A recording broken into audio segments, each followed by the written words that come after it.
Hi అండి. ఎలా ఉన్నారు అందరూ? బాగున్నారా? ఈరోజు మన వీడియో వచ్చేసి మురుకులండి. ఈజీగా సింపుల్గా మీరు కూడా ట్రై చేయండి ఇలా.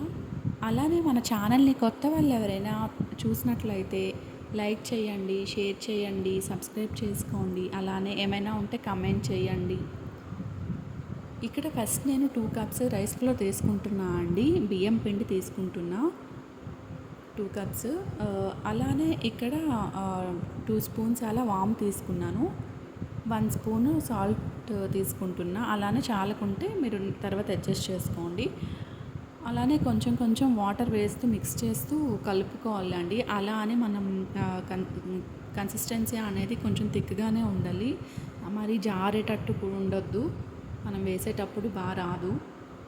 ఇక్కడ నేను ఈ ప్లేట్ తీసుకున్నా అండి. ఈ మురుకుల మిషన్ ఉంటుంది కదా, ఈ ప్లేట్ తీసుకున్నాను. మురుకులకి ఇది కరెక్ట్గా ఉంటుంది అని చెప్పి.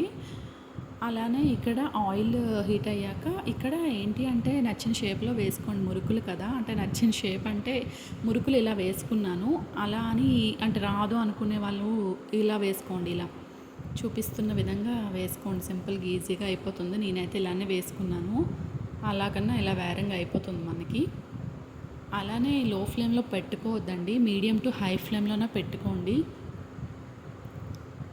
అంటే మీడియం ఫ్లేమ్ పెట్టుకొని కొంచెం అలా అడ్జస్ట్ చేసుకోండి. లో ఫ్లేమ్లో అయితే పెట్టుకోవద్దు, మొత్తం పీల్చుకుంటుంది ఆయిల్ అనేది వీటికి. సింపుల్గా అయిపోద్దండి. స్నాక్స్కి వీటికి బాగుంటాయి. అలానే కొంచెం టర్న్ చేసుకొని కొంచెం బ్రౌనిష్ కలర్ వచ్చే వరకు వేయించండి, బాగుంటుంది. నేను దివాళీకి రెసిపీస్ చేశానండి, బాగా వచ్చాయి. మీరు కూడా పిల్లలకి స్నాక్స్, ఈవినింగ్ స్నాక్స్కి ఇలా ట్రై చేయండి. సింపుల్గా అయిపోతుంది. ఒక 10 మినిట్స్లో అలా మనం చేసుకోవచ్చు వీటిని. కొంచెం క్వాంటిటీలో చేసుకుంటే బాగుంటుంది స్నాక్స్కి కూడా. చూసారు కదా, క్రిస్పీగా భలే వచ్చాయి నాకైతే. మీరు కూడా తప్పకుండా ట్రై చేయండి, ఓకేనా? అలానే చాలామంది లైక్ చేస్తున్నారు, కమెంట్స్ చేస్తున్నారు. Thank you so much. నా మిస్టేక్స్ కూడా చెప్తున్నారు. Thank you so much.